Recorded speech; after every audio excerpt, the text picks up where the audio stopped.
gotten this new angle for you. It's pretty cool. Suave. Yeah, I was thinking within the last last night, I was on the way back home from Tennessee, and I'm trying to remember if I did watch a video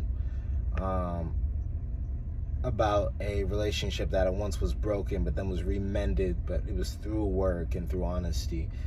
And then I was walking and just thinking about, man, what would the Lord want and desire this year?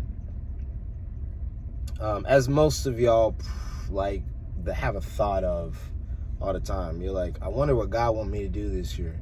Not, you know, I know it's a thought, but it kind of fades off because you do what you want to do, so I get it. But I guess for those that really want to focus in on what God's wanting to do this year, and to focus in what you're called to do this year, 2025 has got to be the year of vulnerability. I really believe that.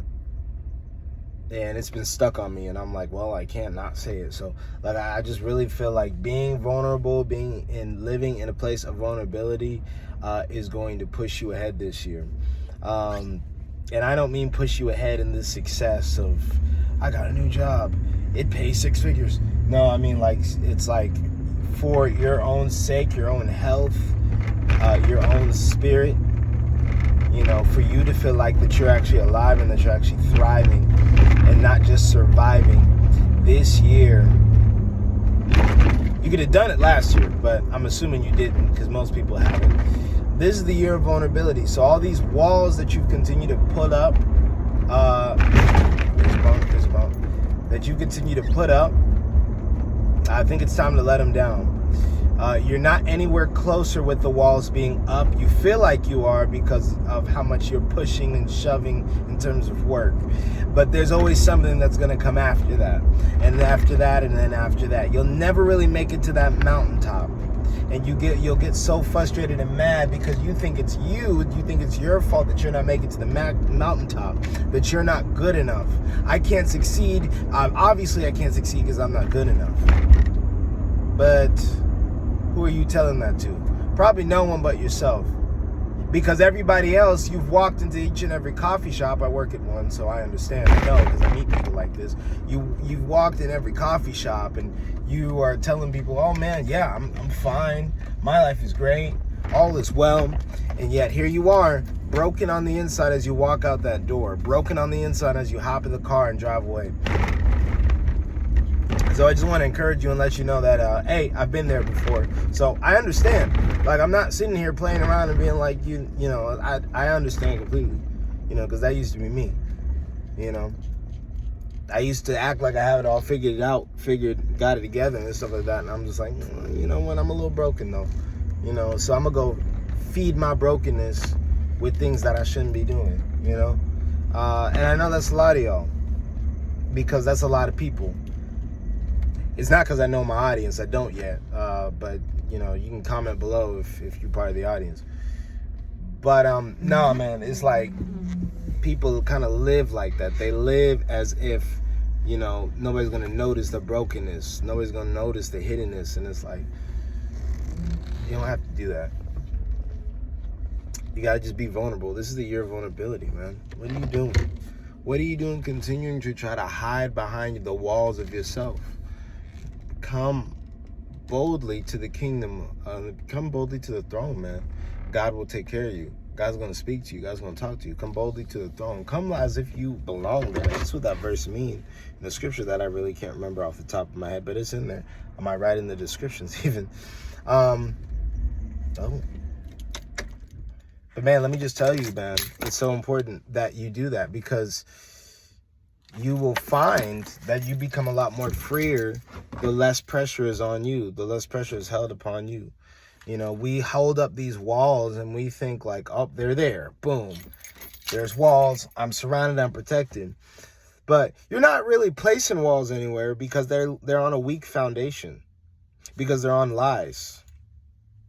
What am I talking about? If you believe to yourself, well, I'm ugly, nobody wants to talk to me, or, I'm not worth people's time, nobody's going to want to talk to me. And so you put up these walls. They're standing above, they're laying on a foundation that is not on truth. The only thing that can truly stand is truth. So if you continue to put these walls, fences, gates up, all you're doing is putting it in sand, and one day it's going to rain and it's going to fall away. It's going to break away, and it's going to crush you and kill you. So and yes, it does get that serious. It does get that deep. A broken relationship within yourself that's unhealed, full of unhealed trauma, and you going out and hurting people is going to cause you to do something that will eventually kill you or kill somebody else. And maybe not necessarily kill them as in, not literally, but the inside of them, break them so much they're dead inside, break them so much that their kids are now dead, that the kids are now full of hopelessness.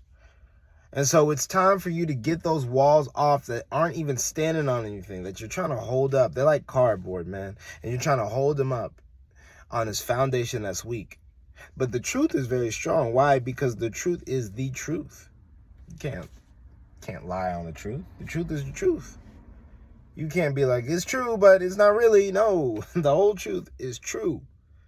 And so it stands. And not only does it stand still. And so if you begin to place not walls, you can't place walls on truth. You can't place walls of hiddenness on the truth, because now the truth is revealed. I know this might be a little hard for you, so if you just listen close. I'm going to try to repeat it one more time. Don't put your life based on walls to block people out and to hide, because you're placing those walls on something not stable. It's called lies. It's not true. That you believe in here, but that God didn't tell you. You believe in here because you think you're right, if you're an atheist or a non-believer. You believe in here because your family's told you, because tradition has told you, because religion has told you. And now you think that is true. I gotta follow my heart. Well, your heart is lying to you, because the heart is deceitful. Many times it has deceived many people, including myself. Believe what is true. Now, I believe the word. I don't know what your standard of truth is if you're not somebody that believes in God and believes in Jesus Christ. So I don't know what standard of truth you could stand on, but you could stand on science too. And you could stand on some of that too. And a lot of that still, again, points to some form of creation. So again, you have to go back to the source and be like, okay, if it's pointing to creation, like, what does this mean? And so begin to take those walls down that you've blocked so you could push people away and not carry any responsibility, and put it on a foundation of truth. Now, the truth, it hurts, it's uncomfortable, and you're seen. And that's called being vulnerable. Now it's open. And some people will judge it. And it is what it is. But there are many people that won't. And there are many people that are actually going to love you and take care of you and be there for you. So I just want to encourage you today and let you know that you no longer have to live in a place where you're hiding behind walls and hiding behind things that aren't true. I think that made sense. 2025 is the year of vulnerability. And the more vulnerable that you are, the more of success that you're going to see. Success isn't defined by money and by job position. Success is defined by growth within, and growth within the spirit. And the only way you can really grow in the spirit is with Christ. Are you growing in Christ? Are you growing closer to God? Do you feel like you can actually hear God? Can you sit and say, hey, I'm having conversations with God, and he's talking back, and I know it's him, and I have no doubt? If that's you, cool. But it's probably not, because there are many people that are not like that. And if that's the case, give your life to Christ today. Do it again today.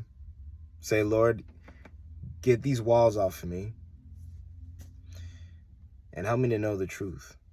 And then just begin to walk in the truth. So I really hope that this encourages you, or I hope it bothers you, And I hope that you'll be like, this bothers me, I don't like it. So that way I can speak truth in your life. I hope you don't like it. And then comment below so I can speak truth in your life. Because regardless, the truth will be planted. A seed will be planted inside of you. And it's fortunately, you can try to beat it down, but it'll always be there, you know. You'll always know that God is speaking to you in some way, shape, and form, and you're not listening. You'll always know. Jonah always knew when he was running away from God that God is calling me. I know it. And he couldn't even hide it from the people on the sailboat. They're like, God is cursing us. Like something is cursing us. Why? And Jonah's like, well, actually, I'm running away from